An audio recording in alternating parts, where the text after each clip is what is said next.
Yo, what's up guys, Jimmypotato here, and welcome to a video all about Skarlet. I decided to throw together a little tutorial slash guide for Skarlet.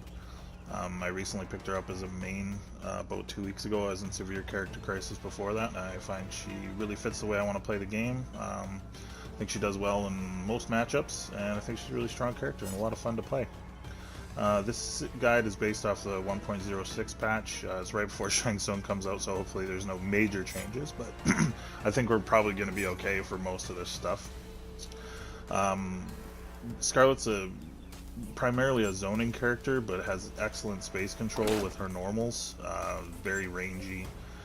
Nothing super fast though, so we're going to go through all of that stuff, show you guys some tricks. Show you guys how I like to play the character, and maybe give you some tips as well if you're having issues fighting against her.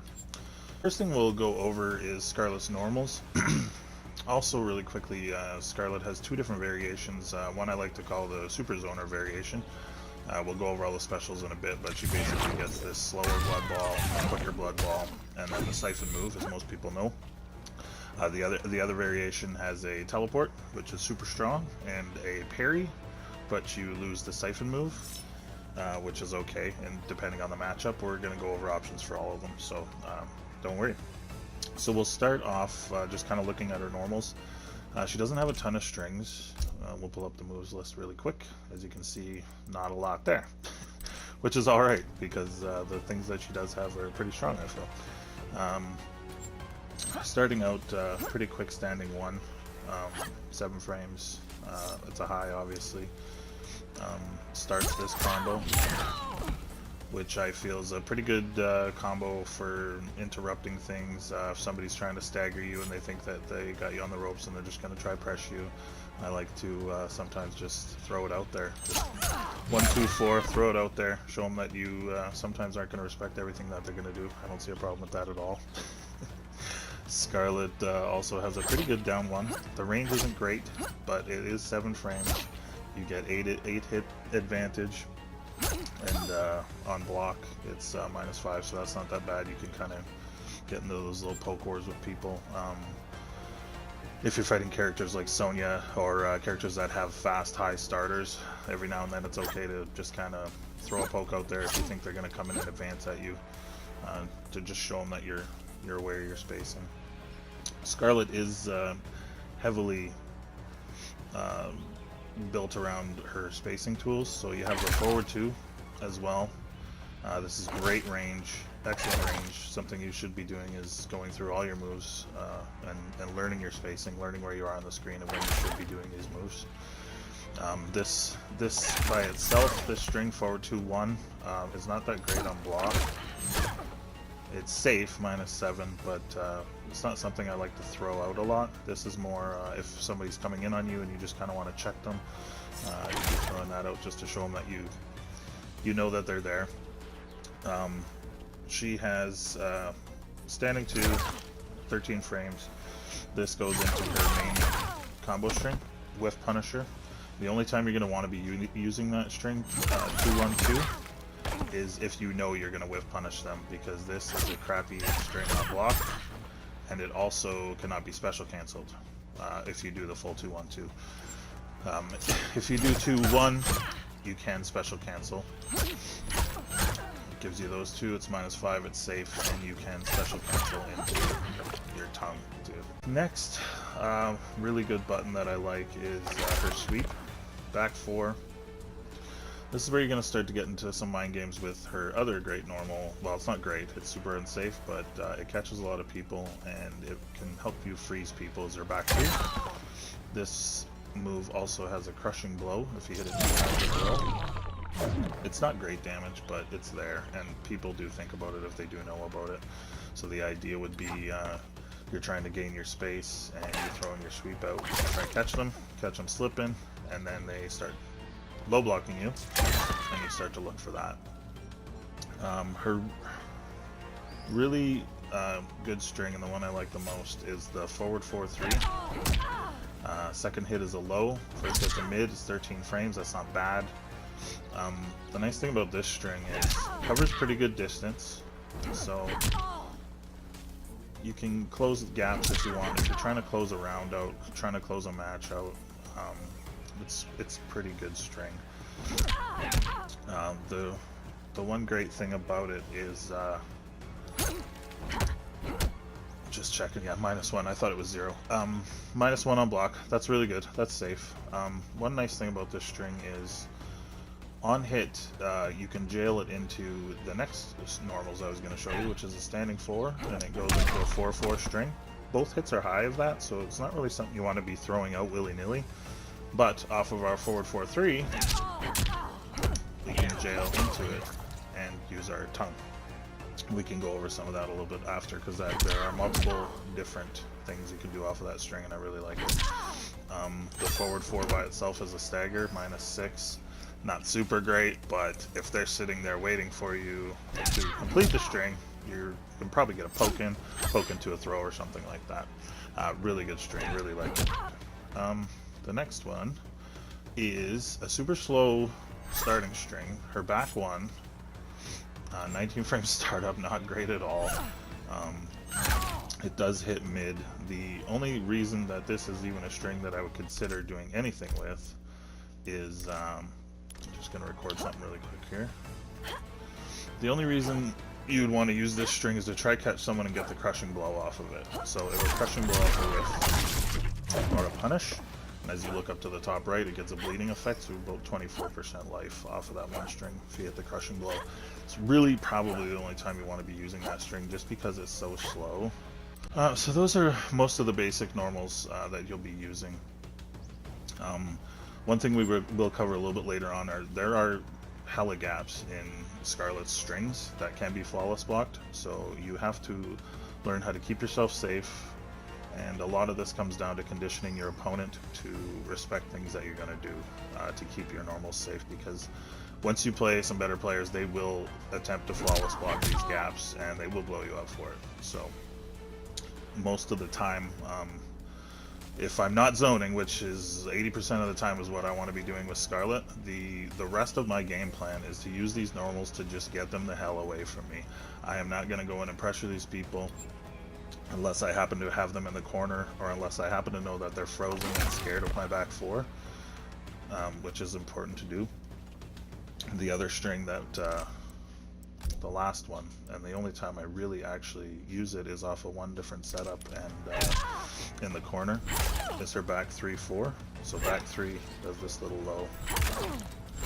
Back 3/4 will get you a pop up in the corner, and you can do different combos off of that. Back 3 by itself, really unsafe. Do not just throw that out. This is safe, -5, you're good. It's an interesting string. I do a couple things with it, but in the corner I find it to be the most useful. But it also has a gap, which can be blown up, and also not special cancelable at the end of the string. So we already looked at the down 1. Hit advantage is 1. That's awesome. The only other one I'll ever use is usually that one, but I won't use it by itself unless I really think I'm going to catch them in kind of that range. But I will always special cancel this into the tongue after, because if they do block it, this is one that they cannot interrupt. They can't poke in between that. You can poke in between this. You can poke in between most of the other funny things. But down 4, sorry, it's down 4. It is a low. Unblock, it will not be able to interrupt that. So one thing I like to do to get out of pressure, or if I'm in a super jabby down 1 fight with the guy who's super down 1 happy, is I'll like to, let's say they're throwing out like 3 down 1s, you get hit by the first one, you block the second one, repoke them on hit, your advantage 8. You have enough of, if you're good and you're tight. If you're not tight, they could poke out with it if they have like a 6 frame poke, sometimes 7 frame poke, but you should be good. Down 1 on hit, into down 4, into tongue. Gives you some space, gives you -6. Not a lot of characters are even going to be able to come in on you. They would have to block that tongue, probably dash in and do a throw or something like that, but by the time they do that, you're already walking back. You can make a read if they do dash in on you and try to hit a button. That's when I would be doing my 1, 2, 4, something like that. So the idea of all of her strings, buttons, and everything is to gain space for herself to set up her zoning. Let's show you the last one. Down 3 sucks. It's 11 frames. Pretty bad recovery at 19 if you're looking at the frames there, and a hit advantage of only 3. So there's not a lot of point of doing that. If you happen to throw it out, it is a low. I guess that's the one good thing about it. If you happen to throw it out, I would do a down 1 right after just to make sure, because if you try to do down 3 throw or something like that, you're probably gonna get blown up for trying it. So yeah, that's a quick look at the buttons, a little bit of a look at the strings, and kind of the things that she has to keep people at bay, and her rangy stuff. The other one is the standing 3. I'm not a huge fan of it. You can special cancel off of it, but as you see, it's a high 21 frame startup. Do not use this a lot. I don't use that button a lot at all. Okay, so let's take a look at Skarlet's specials. And kind of what we want to do in a zoning strategy for most matchups. With this variation that I chose, she gets the slower and the faster blood ball and the siphon move. I don't use this variation against teleport characters like Scorpion, especially, even Noob Saibot to an extent. I'm using this variation in matchups that the character needs to work very hard to get into me.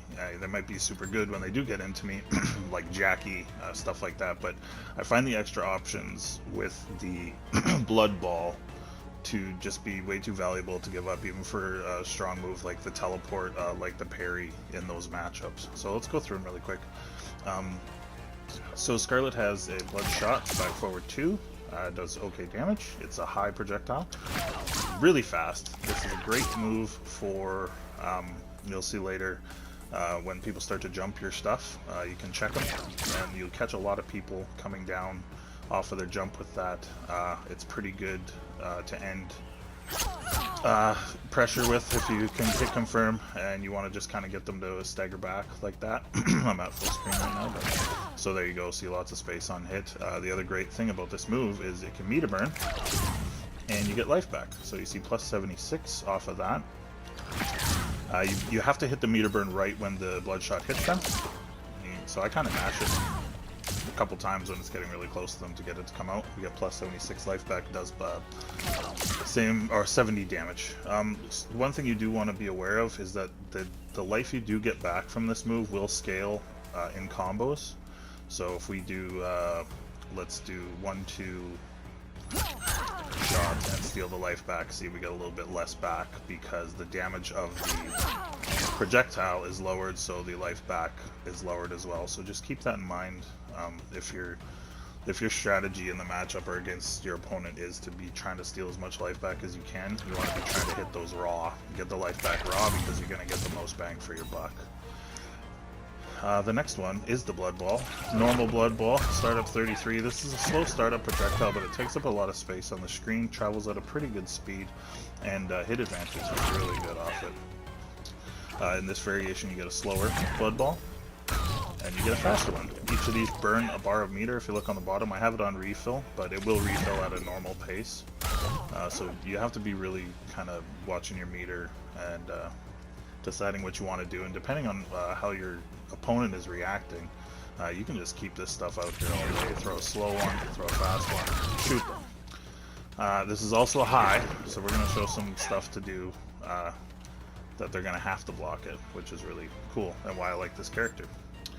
Here we have the Ground Blood, pretty good, 28 frames, pretty fast moving on the ground. It hits low, which is excellent. This move can also be meter burned to give 19 hit advantage, and it will restand off a combo in the corner. I'll show it really quick just because it's kind of cool, so you can do something like 2-1-2, 4, and you'll get a restand, 23 frames hit advantage. So I mean, off of that you're free to do a few different things. You can go for a throw, you can safely go for your back 3-4 string, or you can back up and see if they want to hit something and do something like that. Most of the time, if I am going for the restand, I'll just kind of jiggy them out a bit, maybe go for a down one or a throw, something like that. But it's good to know that you can actually do that in the corner. It throws people off sometimes. It does cost a bar of meter to do. You cannot get that mid-screen though. You just can't get the respawn. See, it misses. Still a great move overall in the overall zoning game, just because it hits low and it checks them. So the next move is the most important move, I feel, in her arsenal, and it's the tongue. Or some people like to think of it as a tentacle, but I call it a tongue. So you have a close one, you have the normal one, and you have a far one, and then you have a full screen. All of these are very important. Learning which one to use where you are on the screen is very important, because as we talked about before, we're spacing out with things like this, but we're also going to try catch them slipping. We're going to try catch them trying to walk to you as well, and this move on block is great as well. I think it's -6, something like that, but it pushes back a little bit, which is why I end most of my combo stuff. If they block, I will hit confirm into the tongue, or I will just do the damn tongue, and it'll kick them full screen, which is awesome. That is what we want. So when I'm setting up my zoning, let's set our bot here to auto. I want to show you something cool that I like. Let's set him to duck, so we can actually see some of the stuff flying overhead. So they can block this stuff, or they can walk forward, duck it, just like any character can, and they're going to gain space on you, which is fine. It happens, and that's you have to know what to throw out at the right time. If they're jumping over stuff, nice check is to do, like I said before, the back forward 2 bloodshot. If they're walking and they don't like to jump, throw that out every now and then. This is where I like to be. I want to be full screen, or even right in here. This range right here is nice as well. Let's take a look at the slow blood ball first. So the way I have the bot set up is the first hit's going to hit them, and then they're going to have to block. So full screen, if we do a full screen tentacle, it hits, and it hits mid, and they get knocked down. But if we throw a ball out, and we do a tentacle, you get the tentacle hit, but the blood ball makes them stand and block if they hold block after they get hit. It's really weird, but it's kind of cool, and it kind of keeps them right where you want them to follow up your zoning. So you can do a low, so you can do stuff like slow blood ball, ground blood, tentacle. Now this also works on block.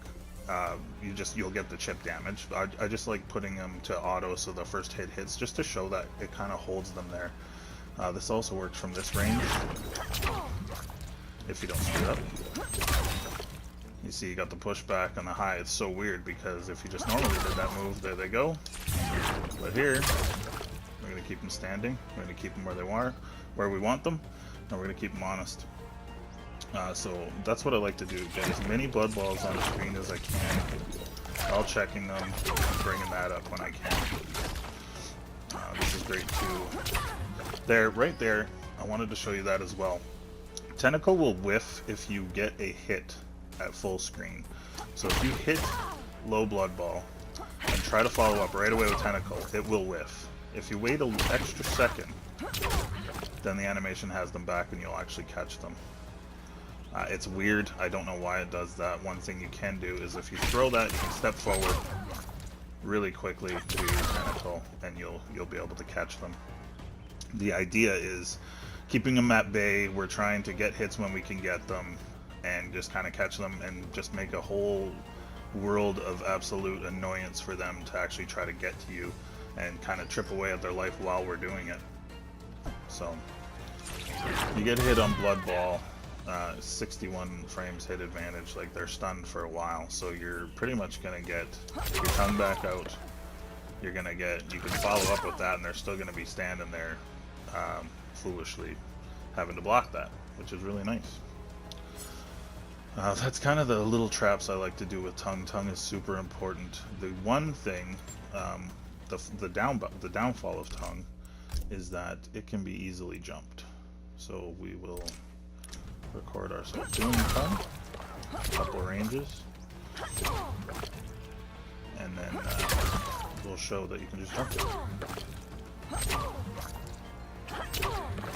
So and it's kind of pretty easy on reaction to it. You can see her do it. So this is the reason that we want to be chucking everything we can at all times at her, at your opponent. We want to keep them guessing and keep them having to work really hard to get into us.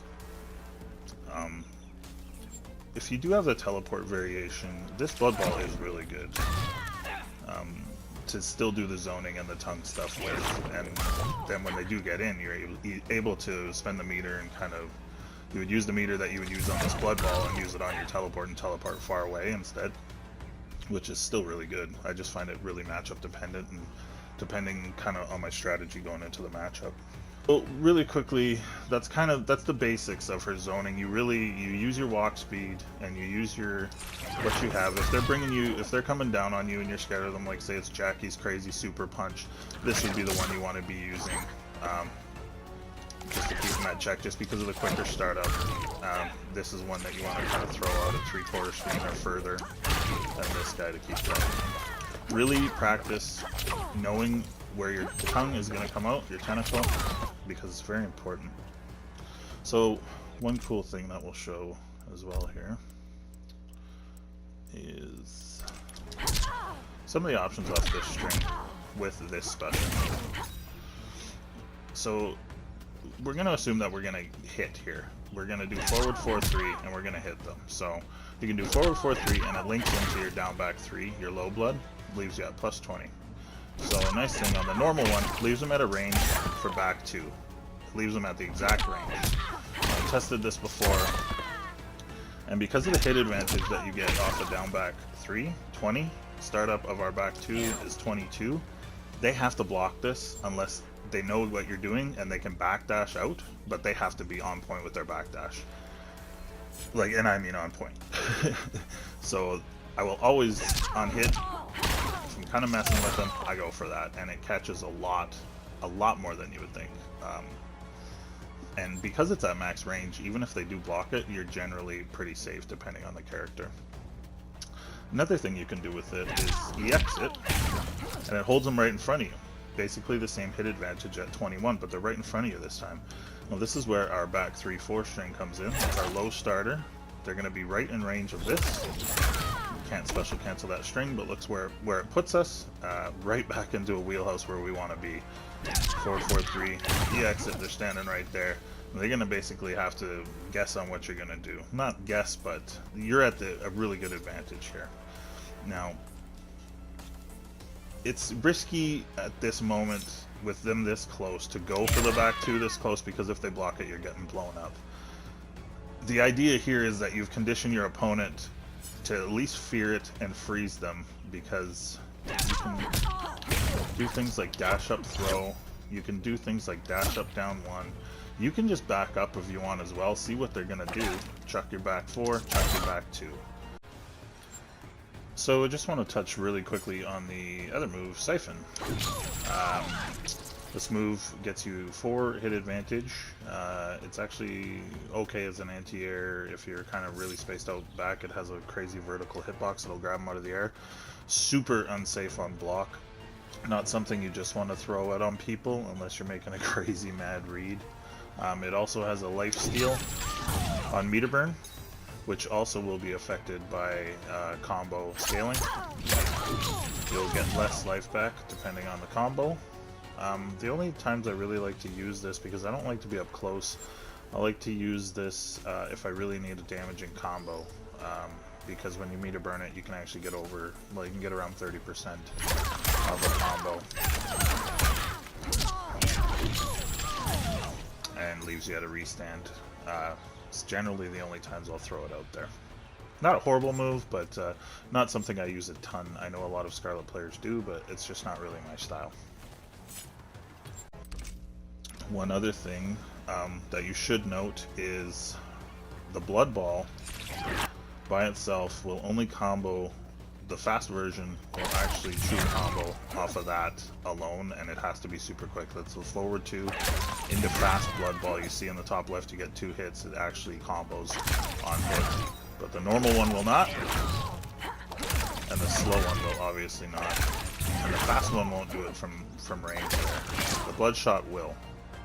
It's important to note because if they block both your hits, they can blow you up in between that. So it's not something that this is okay to do. Forward 2 ball is not something I like to throw out willy-nilly. If they're a button masher, if they kind of start catching on to the fact that you're not going to finish this string a ton, and you are going to be kind of trying to catch them, they will start to blow you up. It's dangerous to do, but it's okay sometimes. So kind of a smarter, better thing would probably be to do that. You're still getting good pushback, you're on -3. It's varied depending on the spacing. So this is what I'll check them with. Before, earlier in the video, I showed you that, yes, I'll check them with that. One more quick thing I wanted to show here that I don't think I explained well enough earlier in the video is the jailing off of a couple of the strings and moves. So we're going to set them to auto, ducking, and basically jailing is you're forcing them to block your follow-up. They have no choice but to block it. Standing 1 is a high usually, but when we get a hit on down 1, we have 8 frames there. This is basically going to be a 1-frame link because the startup frames are the startup frames. The actual active hit frame is the 8th frame. So in theory, you can jail them into your next block string. It's difficult to do because it's a 1-frame link, but as you can see, it can be done. It takes a ton of practice and timing. I don't recommend doing it online, but if you want to and you can, by all means, go for it. So we see we space ourselves out there to get back at our zoning, which is good for us. The one string that I do recommend doing it off of is the forward 4-3, because we're going to follow it up with the 4-4 string, which, as we saw before, are both highs. Usually won't hit. We'll give an example of bad timing. See, we miss, but if we time it right, forward 4 will jail. And it's a lot more forgiving than the other string, because off of this we have 15 frames hit advantage. Standing 4 is 10 frame startup, so we've got a 5-frame window to jail them. Like doing this to do what I always do with Skarlet, get a little bit more space. Leaves us at -6, but at a place where we really don't mind being, which is nice. I switched to the teleport variation just to show you quickly kind of how it works. So yeah, you can check the moves list. Normal teleport goes on the other side of them, right next to them, 42 frames of recovery. You can get blown up if you're just doing it naked, so don't do it.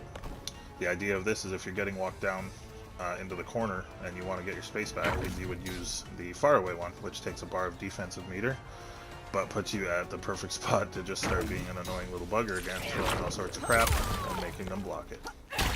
Very powerful. I use it in a lot of matchups. I'd say I'm like 50-50 split on the variations I use.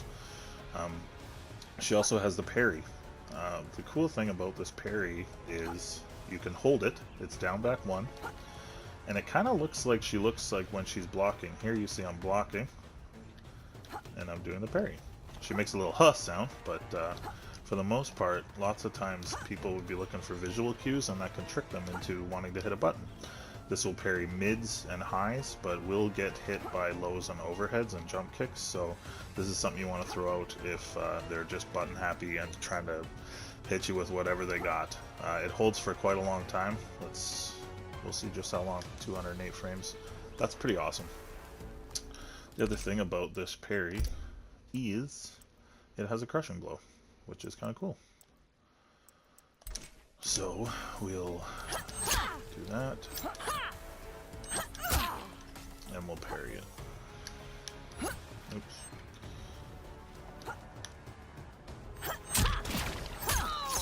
The crushing blow happens on the 3rd parry, but you need to amplify that. So we'll get them to do it again, and we'll amplify the parry. Should have crushed it. There it goes up. And also has a bleeding effect. As you can see, she's still taking damage.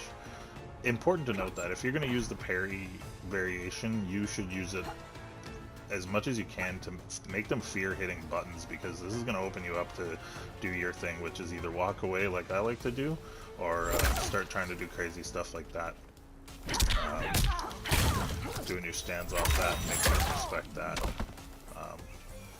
Yeah, so the parry's pretty good, the teleport's pretty good, and like I said before, it just really depends on the matchup and what you, kind of how you like to play. So that's kind of the basics of Skarlet zoning. You really have to mess around with it, know your spacing, practice your moves, and get a lot of matches in and learn what you want to use when, which variation suits your gameplay style more, and learn your little tricks.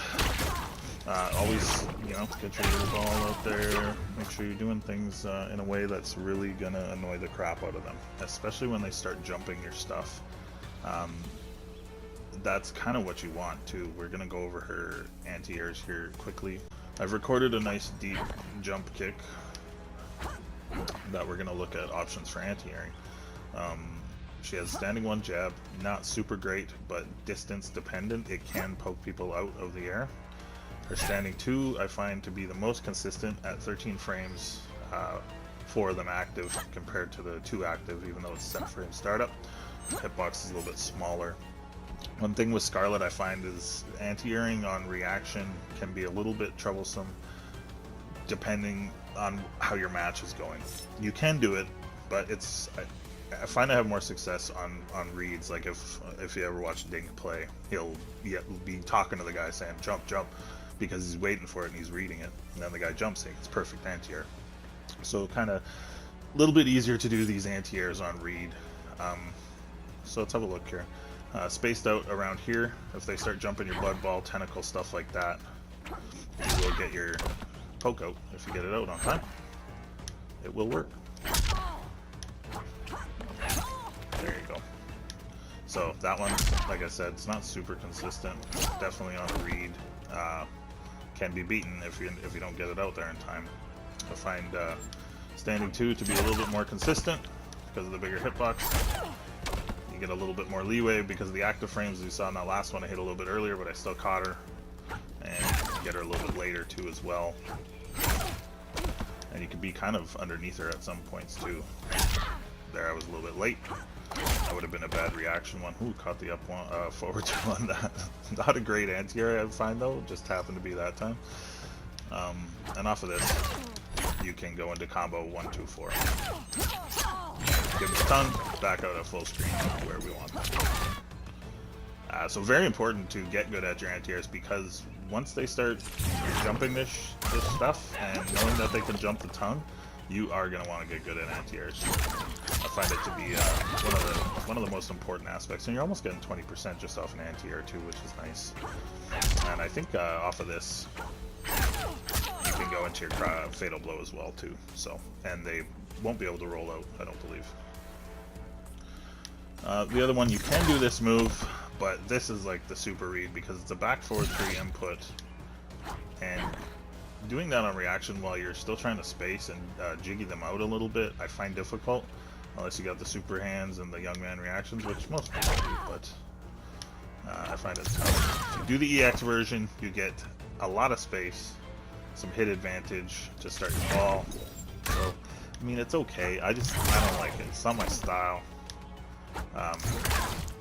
And I find during match, I don't find it natural to be able to get it out. Maybe if it was a down back move or a down forward move, it would be a little bit easier to get out. Hell, even a down move.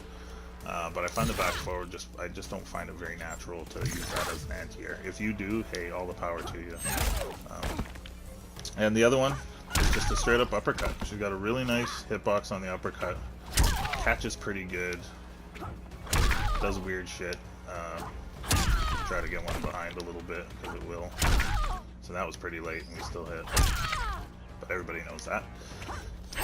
It's the safe one. But so those are just kind of, just to give you an idea. You always need to get into the lab and practice yourself to get consistent with these things as well. So overall, that's most of the stuff I wanted to show you guys. Just remember to mix things up, keep them honest, and know your spacing is very important with this character. I find her to be a ton of fun. Hopefully this video helped you out a little bit and gave you an introduction to the character, showed you a few things. And if you enjoyed it, please leave a like for Dink, because it really helps him out. Hit the subscribe button if you haven't already. Hashtag Big Dink Energy, hashtag Bonehawks and all that stuff. And we'll see you guys in the next video. P.S. Make sure you send some love to Dink, because he really needs it right now. I know he reads almost all of his comments, and he really appreciates you guys. Everything you guys do to help him and support him and enjoy his content. I know he loves it, and he loves you guys a lot, so let's keep it up for him, man. I know we'll be hearing from him soon. I hope you enjoyed this video. It was my first guide. I found it a little nerve-wracking, but hopefully there's some stuff there that can help you guys out. Thanks a lot.